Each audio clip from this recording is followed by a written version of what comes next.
Tama po, no? To convict the Vice President, you only need to convict on one article of impeachment. Tama po ba? Is that why kaya nyo po ginawang primero unong article of impeachment yung tungkol sa assassination threat against the President po? Because you have the strongest evidence there po. But with the recommendation of the NBI po to file criminal charges in relation to Vice President Sara's comments po, would you say na you have a clearer path to conviction po? And by evidences, sir, you mean na baka nahanap na po nila yung possible hitman na nakausap or ganun po ba, sir? That could be a possibility. The threat to kill the President, the First Lady, the Speaker, para sa akin napakabigat. Bad po yun eh.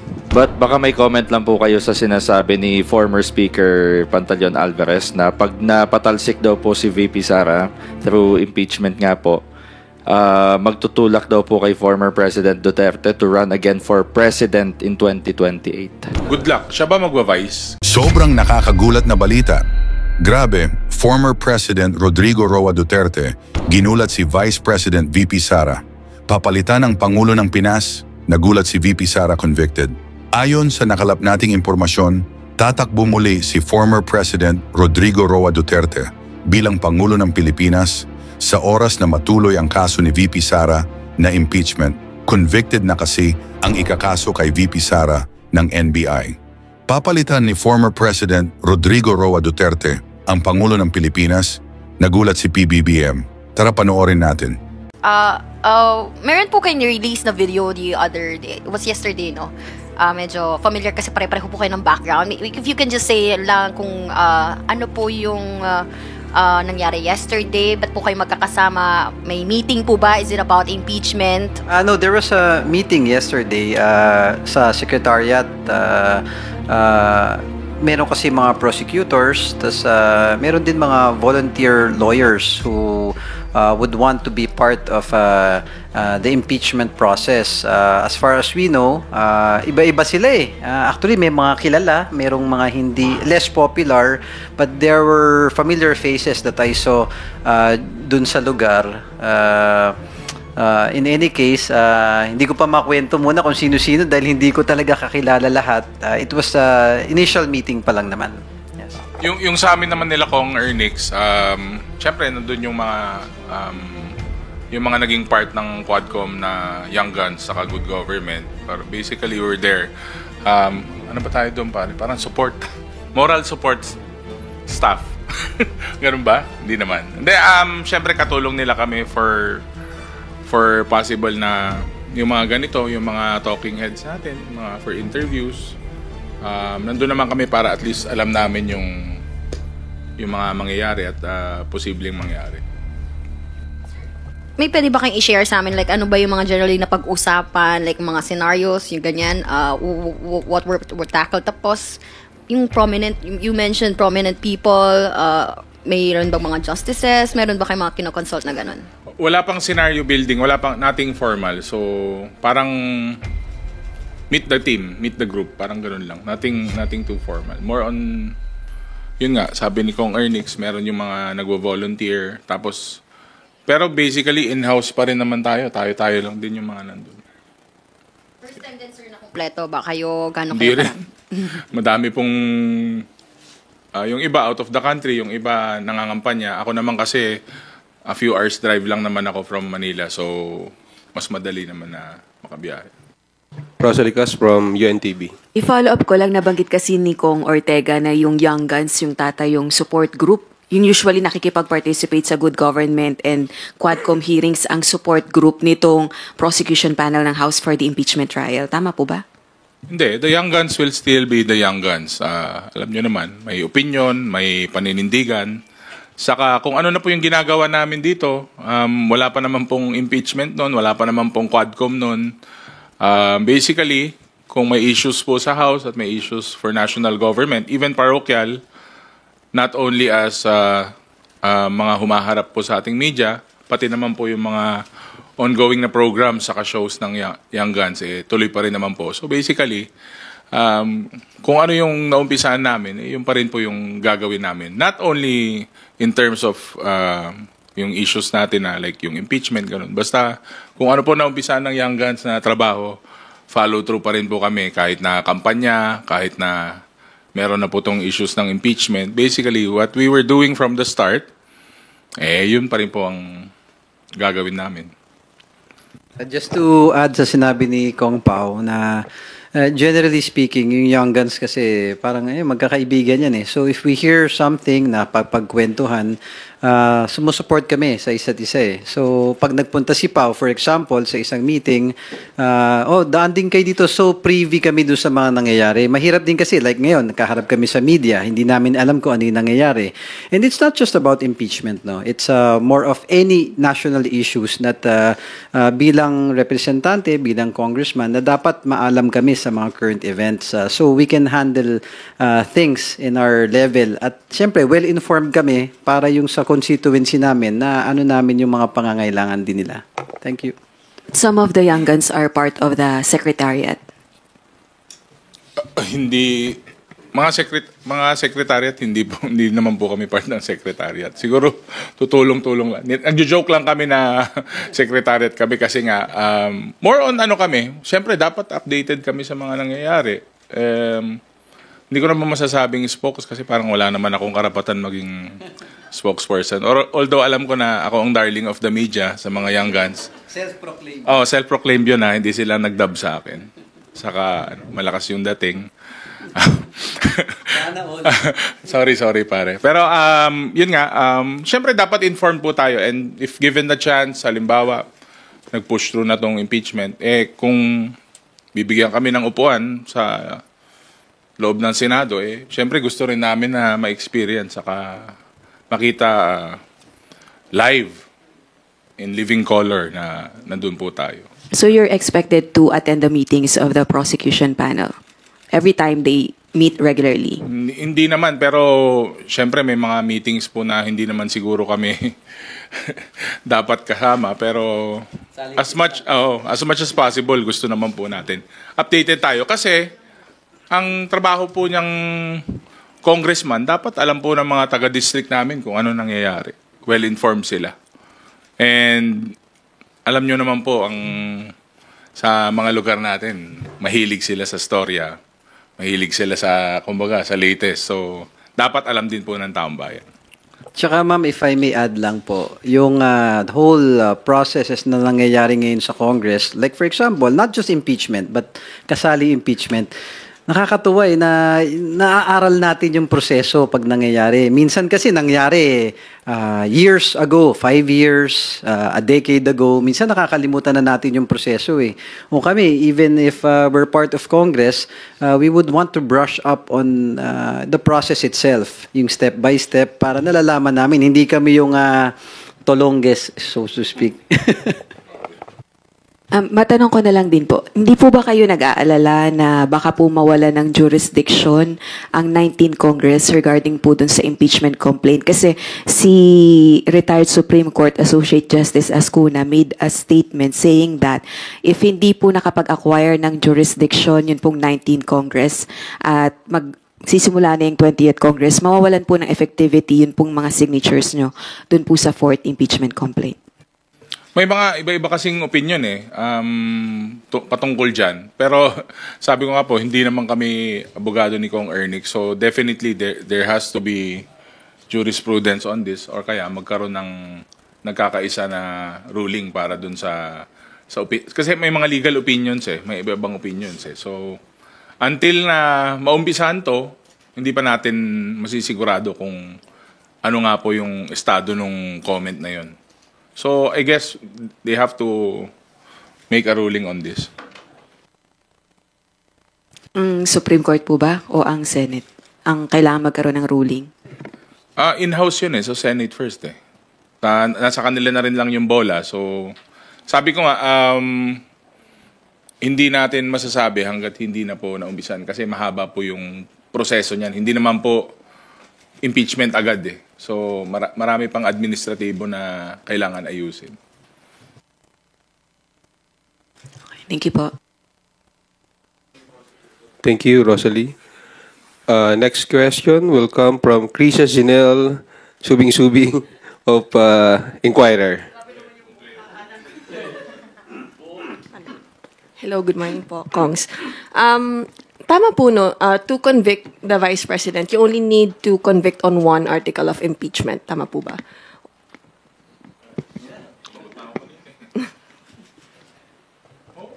Actually, tama ba? May seven articles of impeachment. As far as we know, yes. As long as you're guilty of one. Kasi you can, pwede kang magsampa ng impeachment complaint with just one article eh. So, one should be sufficient, yes. Is that why kaya nyo po ginawang primero unong article of impeachment yung tungkol sa assassination threat against the president po? Because you have the strongest evidence there po.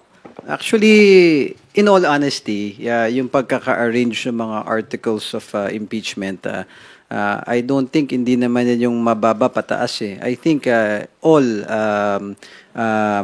bases, all articles are equally important. So it is relative kung sinong tumitingin o bumabasa sa timbang nung article na yon. So we wouldn't want to comment kung ano yung mas matimbang sa hindi. Yes. But with the recommendation of the NBI po to file criminal charges in relation to Vice President Sara's comments po, would you say na you have a clearer path to conviction po? Well, actually, ayun nga nung na-interview kami kahapon, saktong-sakto na sa sasakyan ako, nakita ko na nag-file nga yung NBI. Actually, kasi ang NBI, presumption of regularity natin is an agency natin, National Bureau of Investigation. They would really dig deeper eh. Hindi sila yung tipong magsasampa-sampa ng kaso without having anything tangible eh. So, ang presumption natin that NBI, before filing, inaral nila maigi, nag-imbestiga sila. At although hindi pa natin alam kung ano specifically yung hawak nilang mga evidences, I would assume na mabibigat yung hawak nilang evidence for NBI itself to file such cases. And by evidences, sir, you mean na baka nahanap na po nila yung possible hitman na nakausap or ganun po ba, sir? That could be a possibility, ma'am. Isa sa mga possible. Pero of course, we cannot say until such time NBI divulges yung mga nakalap nilang information. Dagdagan ko lang, para sa akin kasi personal take on this. Pinakamabigat po talaga sa akin yung active threat na yun. The threat to kill the president, the First Lady, the Speaker, para sa akin, napakabigat. Bad po yun eh.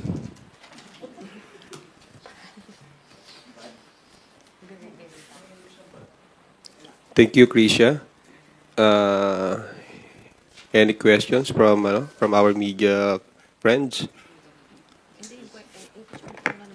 Willie Delgado from Radyo 630. Go ahead. Good morning. Dun sa 7 articles of impeachment, magko-qualify ho ba yun yung dalawang prayer na removal from office at saka yung perpetual disqualification? hindi po kami prosecutor. Sir, don't quote me on this. Sa maliit ko pong kaalaman. Sa maliit ko pala, opo, yun po sa, at least sa nabasa ko I hope I am right. Correct me if I'm mistaken.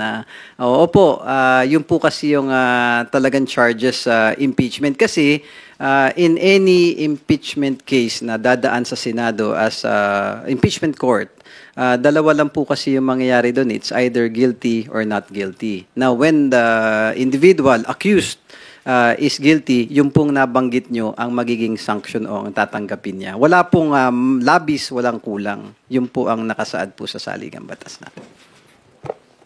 Thank you, Attorney.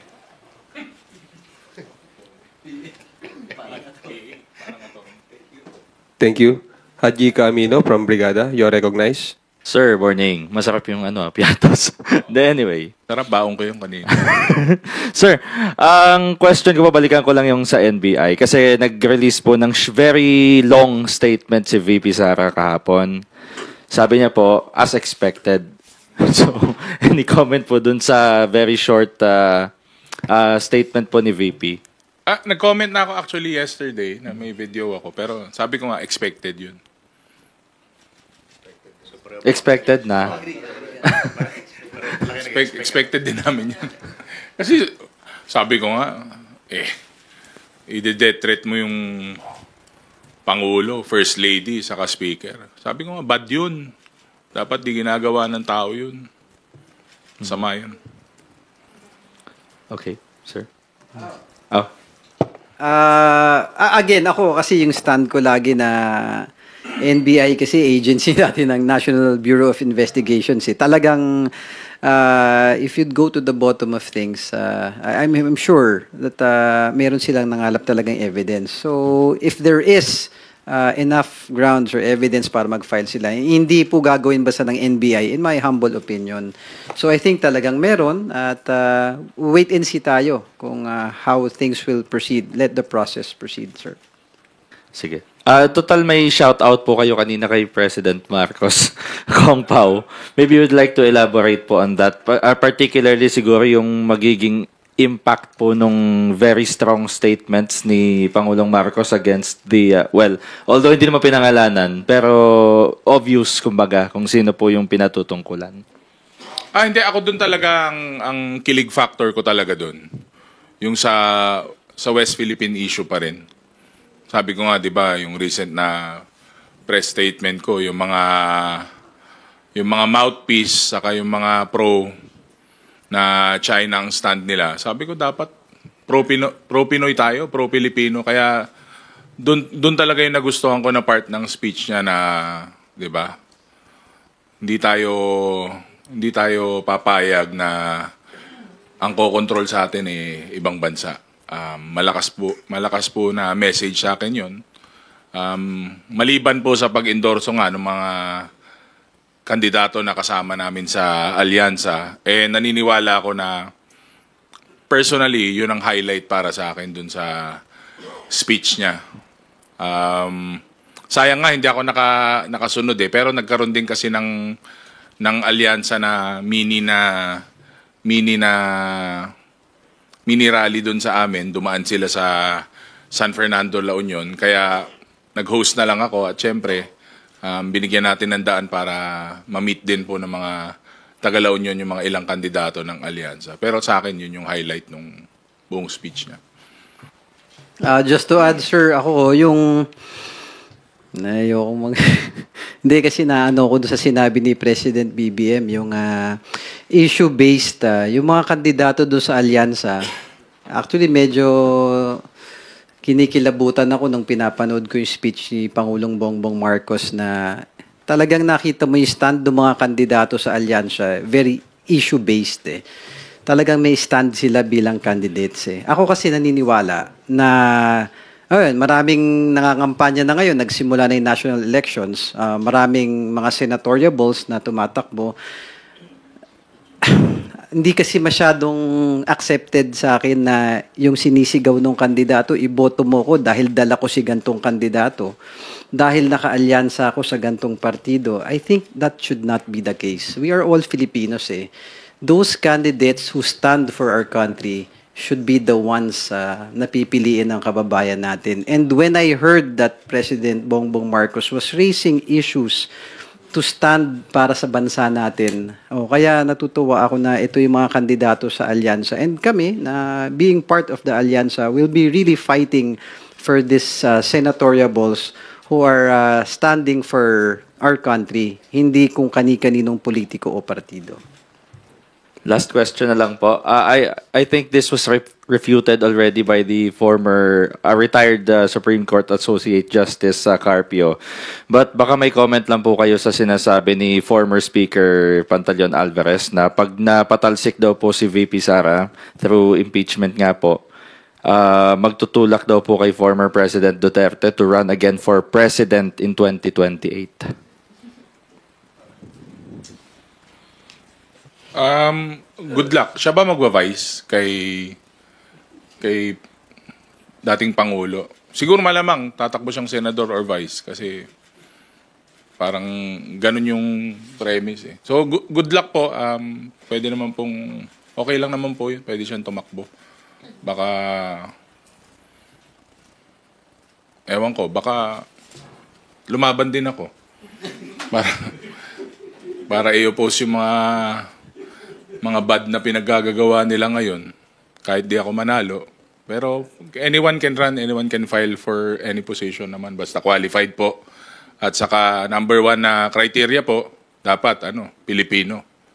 Siguro susunod na kriteria dapat mahal nila Pilipinas.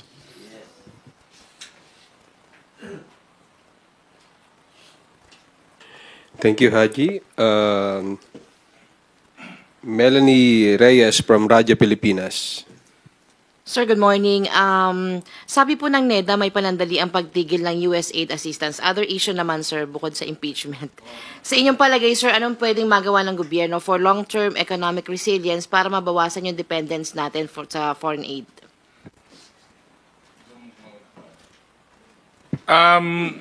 Well, marami pong interventions ang executive, no? Pero sa amin dito po sa legislative, nakikita naman po natin yung ginagawa sa murang pagkain, saka yung mga other committees po. Hindi lang naman po yung foreign aid and financial aid. Sabi nga, we have to be sufficient and we have to have stability, sabi nga nila. Pati yung food security natin, isa rin sa mga tinitignan. So, magkakaakibat po lahat yan eh. So, on our part, sa House of Representatives po, siyempre yung policy support and policy development po, saka kung may mga kailangan tayong i-amend, dun po talaga yung dapat tutukan ng House. Although naka-recess po tayo ngayon, wala naman po limit na pwede po kaming mag-conduct ng mga hearings namin. Pwede naman pong gawin yun kahit na naka-break, kahit campaign period. Kasi nga, yun po ang number one na kailangan nating tutukan, yung mga bagay-bagay na yun, which is yun naman po ang prioridad ng ating Pangulo. So, again, on our part, yung pagsulong, development, policy support, saka kung ano man, kung kailangan namin pumunta sa ibang bansa at to seek kung paano nila ginagawa yun through other forms of legislation, or yung Pangulo, marami naman siyang treaties, marami naman siyang iba't ibang bansa na kaibigan, saka kasama. Marami pong other forms of aid coming in. Not only in terms of monetary or anumang aid yan. Kahit nga po, sabi ko nga, kahit na tuturuan lang nila tayo kung paano ginagawa sa ibang bansa para ma-overcome nila yung mga kakulangan po sa ganyang aid, okay lang po yun. At least, maraming sumusuporta pa rin po sa Pilipinas. Sir, Valentine's bukas, singin ko lang yung reaction nyo kasi sabi sa SWS, nabawasan daw po yung mga Pilipino na very happy sa love life nila. Sa tingin nyo, may mga social or economic policies na pwedeng i-improve yung work-life balance. Kong earnings. Sabi, sir, ng SWS, nababawasan daw, sir, yung mga very happy sa love life nila. So, sa tingin nyo, may mga social or economic policies na pwedeng ma-improve yung work-life balance para maging satisfied sila sa relationship? Hindi, ma'am, I think individual. Ano yung pang individual to be honest, siguro antayin natin yung regalo ni Lord. Hindi, kasi sa totoo lang, single. Hindi, ano lang, kasi iba-iba talaga ang scenario Minsan lahat ginawa mo na, wala pa rin wala pa rin si the one Hindi, at the end of the day, darating at darating naman yun, yung happiness natin. Pero in terms of government, anong pwede nating gawin? Dapat balance lang talaga. We should make time kapag meron kang mga pag all work ka, puro trabaho ka, hindi mo mababalansin sa family o love life mo. But at the end of the day, the government is always here listening sa mga needs ng tao at yung mga programa natin sa baba, I think it helps alleviate. Kami, ngayon darating na Valentine's, marami kami mga programs. Actually, sa lahat ng, pwede magsingit ng konti. Sa mga nagmamahalan dyan. Sa distrito namin sa Tondo, nagbigay tayo ng mga regalo sa lahat ng mga babae na hindi, mga bulaklak nang naman para sa mga taga-Tondo sa amin, mga barangay officials na nandiyan dyan. I hope nakapagbigay kami ng konting pagmamahal gaya nung sinasabi na malungkot sa love life. Kung wala tayong mga Valentines sa lahat ng single, tayo muna ang magkaka-Valentines ngayon. Hong Pao? Napaka-ganda ng sagot mo. Well, may mga bansa na nagme-measure ng happiness index. Like for Bhutan, Minimeasure nila eh. Pero karamihan po ng resulta nun, nanggagaling po sa contentment. Hindi naman po siya sa love life o sa sweldo o sa trabaho. More on contentment. Kumbaga, kung anong meron sila, happy na sila doon. Kaya nga, pero minsan, pag naiisip mo rin, di ba, pag tinanggal mo yung PP sa happy, high. Di ba? So, kailangan laging kumpleto. Hindi mo pwedeng tanggalin yung 2 P sa happy. Di ba? Bakit kayo tumatawa? Hindi, pero alam mo, totoo yun. Sabi ko nga, siguro ang sikreto dyan is yung contentment. Pero, hindi naman ibig sabihin dapat makontento ka na kung nasan ka ngayon o kung anong meron ka. Siguro, basta lumalaban tayo ng tama, saka masaya ka sa kung anong meron ka, yun yung tunay na happiness. Ayun lang po. Thank you. Happy Valentine's. Thank you, Melanie. Bibian Gulia from ABS-CBN2. Good morning po.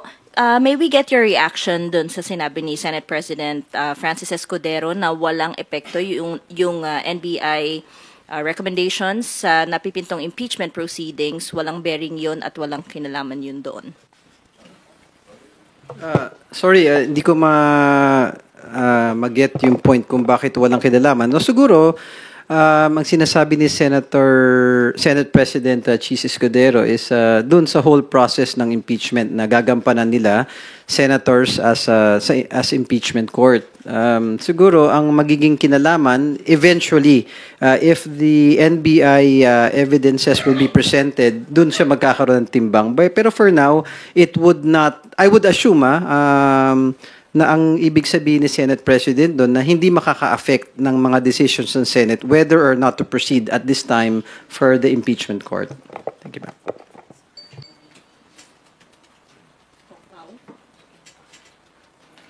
Tama po 'yun kasi iba naman po yung mga complaints na naihain. Separate naman po yung sa investigasyon ng NBI. Kasama po ba yung findings ng NBI doon sa ipe-present ng House prosecution as evidence sa impeachment court? I wouldn't know if that will be included, pero syempre yung mga final po na affidavit, doon po ang concentration talaga nung mga gagamitin na ebidensya ng prosecution. Ako naman, opinion ko, ma'am, we cannot know for certain at this point. But it is highly probable because I think it's a smart move na kung andyan dyan yung ebidensya, may nangalap na hindi pa gamit ngayon ng prosecution team, they could simply use it kasi galing naman sa NBI.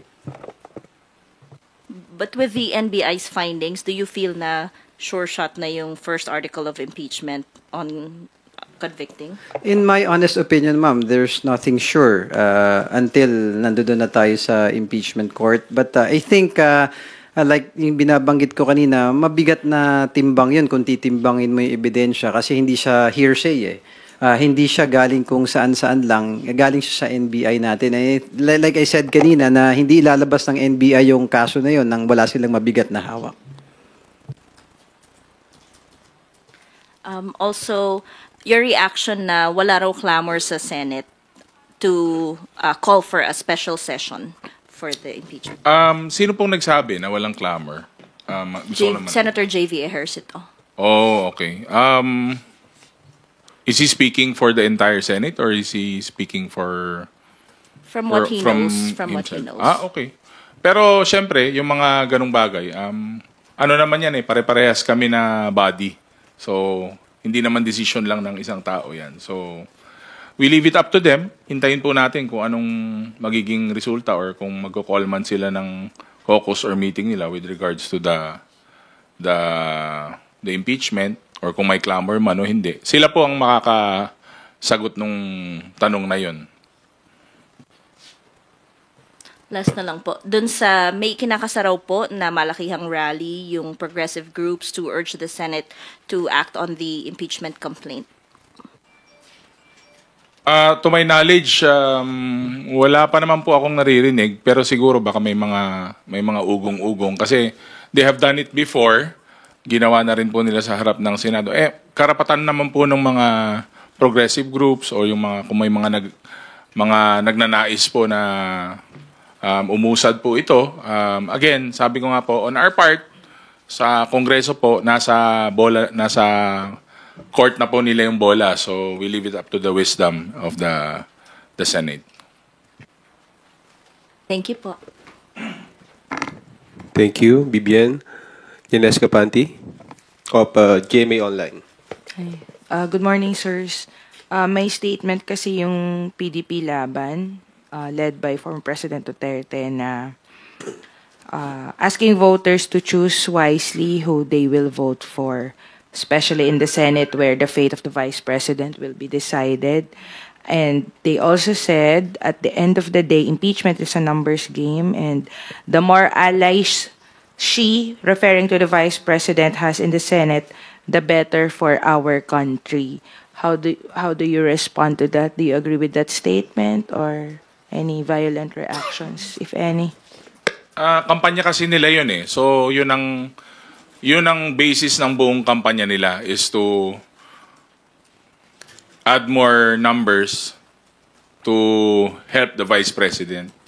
Makikita nyo naman po sa mga ibang kandidato, plataforma po ang binibidan nila at saka pinapakita nila sa taong bayan. So dapat po yung tao doon nakafocus sa plataforma po, hindi po yung pagprotekta lang po ng interes ng isang tao.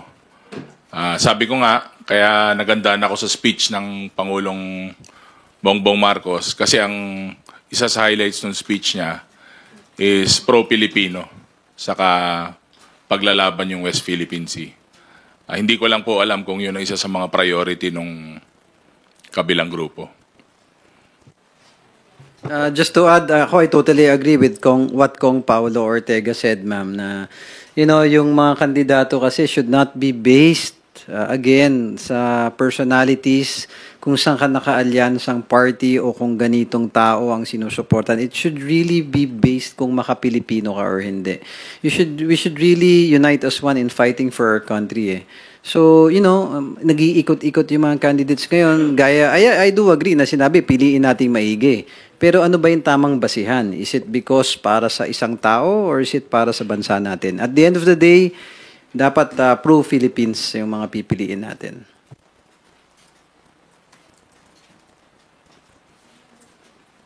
Inesca, do you have additional questions? Okay na po. Thank you.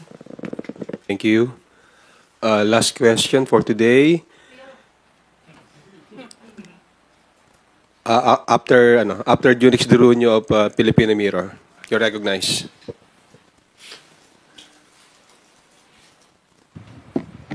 Nagtataka lang ako dun sa line-up ng alyansa. Nandun si Amy Marcos na alam naman natin na lantaran yung support niya sa mga Duterte. Si Amy Marcos ba? Supportuhan niyo pa ba? Susuportahan mo pa daw ba si Senator Amy?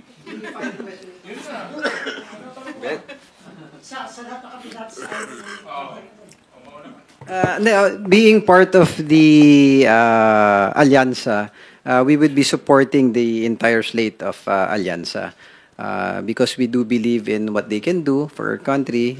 So we just wish that every candidate who would win will deliver with the promises and that, again, yung pagmamahal natin sa bansa natin, sir. Anong gusto niyo yung sagot? Yung parang ganon? O ano? Hindi, ako susuportahan ko si Senator Amy. Kasi unang-una, maliban, siyempre alam naman natin na kapatid siya ng Pangulo. Pero sabi ko nga po, marami po siyang naitulong sa probinsya namin, sa La Union. Kahit nung hindi pa po siya for the election. At siyempre, kasama po namin siya, Ilocano po siya. So, susuportahan ko po siya. Hindi ko sasagutin. Thank you, Junix. Last question will come from Marian Enriquez of TV5. Sir, meron po kasing, in connection pa rin po sa impeachment lang, meron pong ilang groups, like for example, itong Bayan Muna po, Kong Neri Colmenares, they are calling on the Senate na mag-convene na as commanded by the Constitution. And he says that the Senate should forthwith proceed with the impeachment trial. Hindi po not on June 2 or in the next Congress. Kayo po ba, I mean, dito sa House, wala po bang call na ganun? Like, are we just okay na kung ano po yung decision ng Senate? We stand by this? Well, na-impeach na kasi siya sa House eh. So, sabi ko nga, wala na sa bola natin, sa court natin yung bola. Although we understand naman, may mga frustration coming from different groups. Ang kami naman, dito sa House of Representatives, syempre, nire-respeto rin po namin yung jurisdiction nila. Pero, dapat makinig din po siguro sila sa pulso ng nakakarami. Pero sabi ko nga, mahirap naman na pangimasukan yung bagay na yon. Although, kung ganyan kalaki yung clamor ng public, siguro kailangan nilang i-reassess or tignan nila kung what's the best course of action na i-take. Yun lang naman po ang take ko dun. Well, like what Kong Paulo was saying, narinig ko kasi yung word na forthwith kanina. Yun talaga, it simply means, if I'm not mistaken, it has to be immediate, without delay. Relative kasi yung delay na sinasabi na kesyo may ganito, kesyo may ganyan. Ang analogy ko lang, in my humble opinion, tayo, mga Pilipino, pag sinabing immediate, may kailangan kang gawin. Immediate, kailangan bayaran mo yung kuryente mo. Kailangan bayaran mo yung tuition ng anak mo. Kailangan immediate, makabili ka ng gamot ng pamilya mo. When you say immediate, dapat agaran. You go out of your way para magawa agad. If it's immediate, yun yung forthwith. So in my opinion that's what should be done. But again, like what Kong Paulo was saying, na mahirap pang himasukan yung decision ng Senate. And we respect our co-equal branch, yung Senate. And also, may comment nga na yung 4 months, masyadong matagal yon. Do you think yung 4 months on June tour in the next Congress pa, gaano katagal ang 4 months in comparing to 4 with it?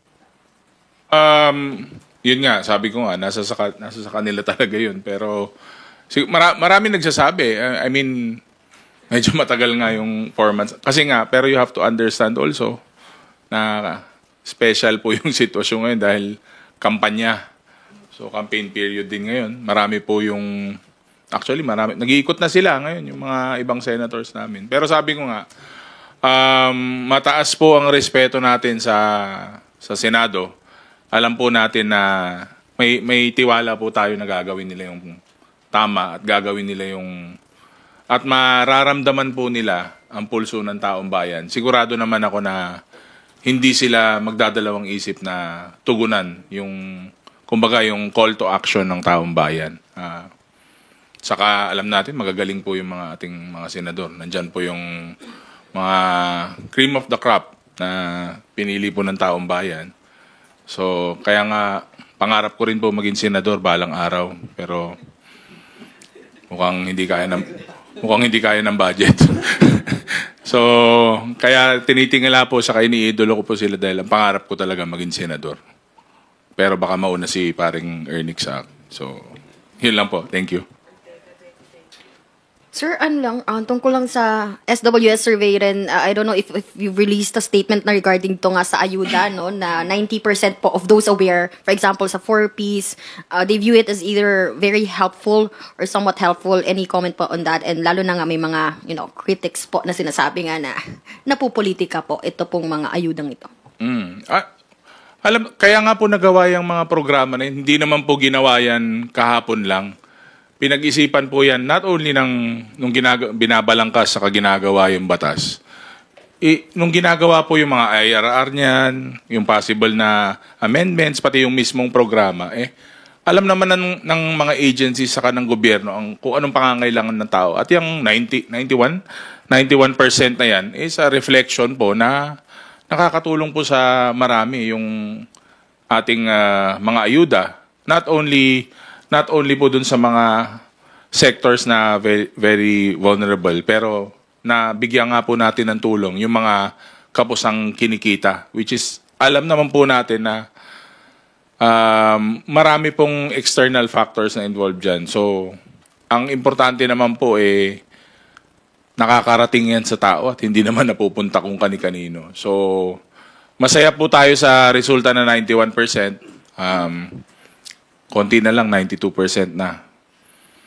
So, ang gusto po natin yung satisfaction ng ating mga constituents. Ibig po sabihin, nararamdaman po nila ang Bongbong Marcos government. Maraming salamat po. At gobyerno. Just to add, yung ayuda naman kasi hindi naman nakakalungkot na minsan dinidemonize yung ayuda. Sa totoo lang, ang ayuda, hindi lang naman ngayong admin yan eh. It's been happening for the longest time. Ilang administrasyon na yung dinaanan. Bakit noon pwede, ba't ngayon masama? Bakit pag sa kanila pwede, bakit pag sa iba bawal, masama? At the end of the day, as long as nakakatulong, maraming nangangailangan. Yung bang pinagduduktong-duktong lang nung araw ng mga kababayan natin, lalo na sa amin, dun sa Tondo. Marami talagang nangangailangan. Yung simpleng maliit na ayuda, iisipin natin, sinasabi nung iba, dinidemonize sila na, wala naman yan, pang isang araw lang yun. No.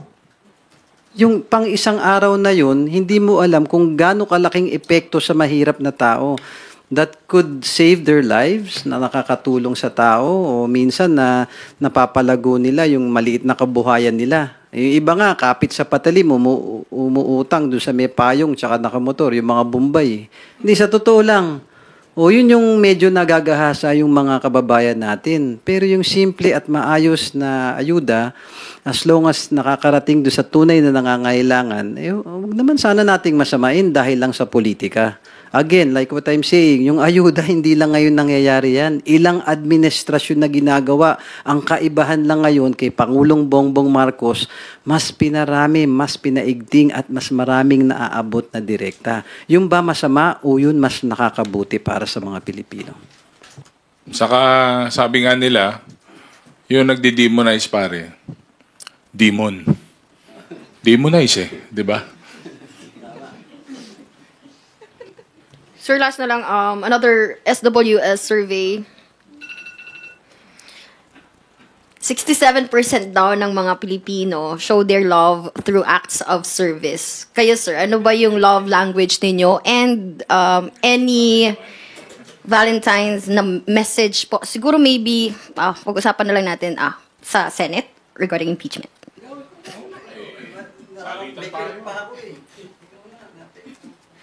61% ang 67 acts. Tama naman 'yon kasi nga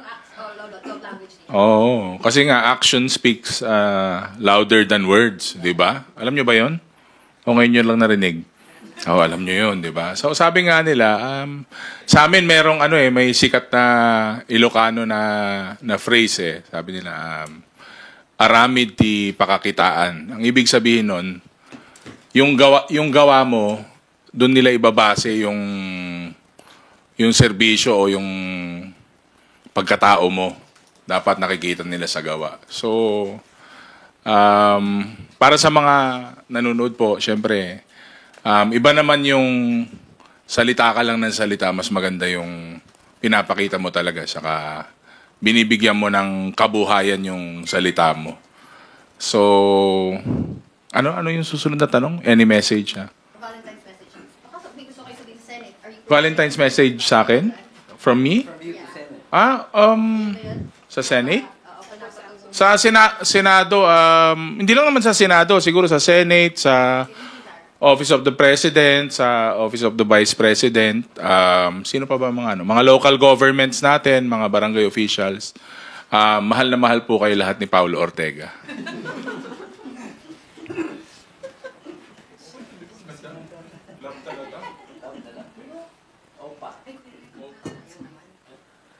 Okay, Rosalie Cas from UNTV.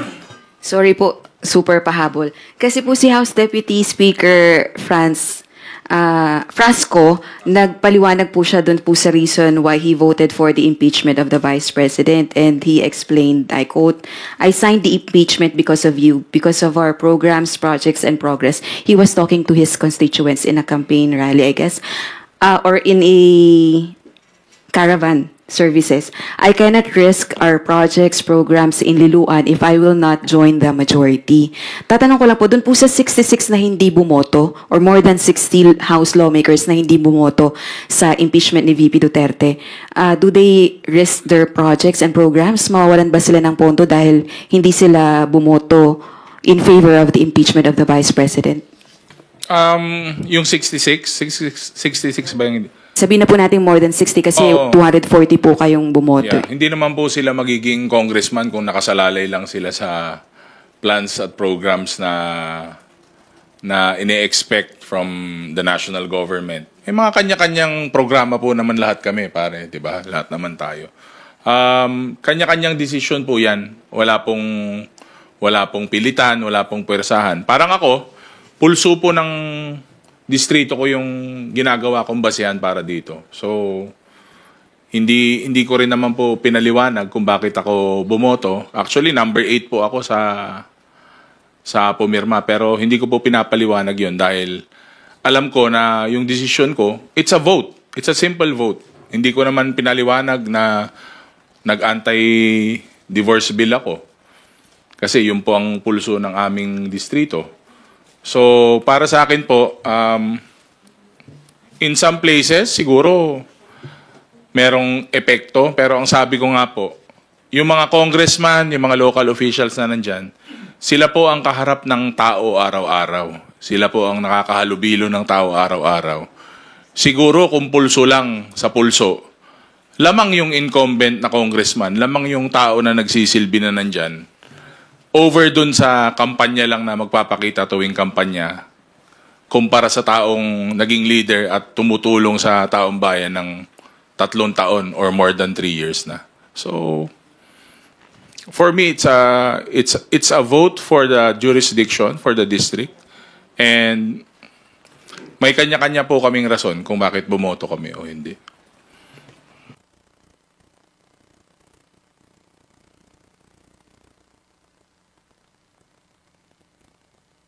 So, pwedeng sabihin na yung mga hindi nag-no doon sa impeachment ni VP Duterte, hindi naman sila mawawala ng budget for their social services program. I doubt hindi naman ganun yun, kumbaga. Saka may mga kanya-kanyang local na programs na rin sila. Hindi naman po ganun dito sa Kongreso. Actually, in the past few years makikita naman po nila kung paano po ang support coming from the House of Representatives and the administration as well. Alam naman po nila lahat yun. Ngayon, ikaw, bilang Pilipino, ano ang masasabi mo at reaksyon sa balitang ito? Mag-iwan ka ng komento sa ibaba at atin pong babasahin isa-isa.